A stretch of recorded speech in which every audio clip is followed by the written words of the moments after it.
Hello, everybody.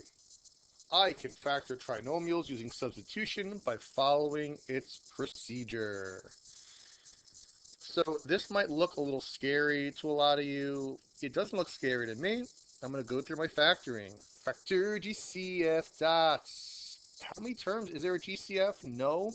How many terms are there? There's 1, 2, 3. It's a trinomial.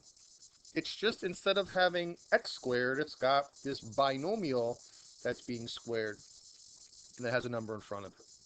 So to make it a little bit easier, I call this substitution trinomials because I'm going to replace that ugly looking x squared plus 5x with another variable. I'll call it y. So this becomes y, this becomes y. So it becomes y squared minus 2y minus 24. Now, I factor the trinomial, y and y. First sign comes down, negative and a negative is a positive. Multiplies the 24, subtracts the 2, 6 and 4. Now, I replace back. I replace x squared plus 5x with y. So now I replace back. Instead of y, I write x squared plus 5x. So it's x squared plus 5x minus 6. And x squared plus 5x plus 4. Now, I'm done with that. Can I factor any further? Yes, I have two trinomials. X plus minus multiplies to 6, subtracts to 5, 6 and 1. X and x, first sign comes down, positive, positive is a positive, multiplies to 4, adds to 5, 4 and 1. That's it. So the key is to recognize it as a trinomial. I call it a substitution trinomial. I replace this binomial with a different variable. I factor it normally. I replace back. And then if necessary, I factor further. Let's just take a look at one more. In fact, why don't you try it? If you want to pause, try it on your own. Okay.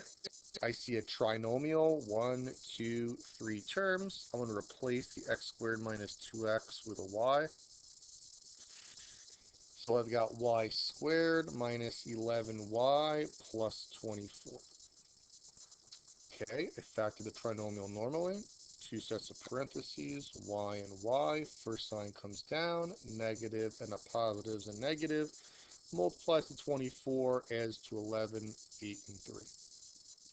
Now I replace back. So I replace the y with x squared minus 2x.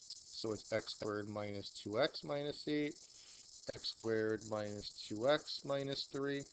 And then, if possible, I factor them further. In this case, I can factor both of them.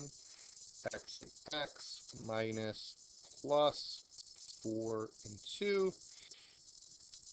X and x minus and plus 3 and 1. And that's it. Not a super commonly asked thing. It does come up sometimes multiple choice. Once you learn your strategies, it can be used for that. But this is how you do it. Substitute this ugly looking binomial with a different variable. Factor it normally. Substitute back. Factor further if necessary. Practice.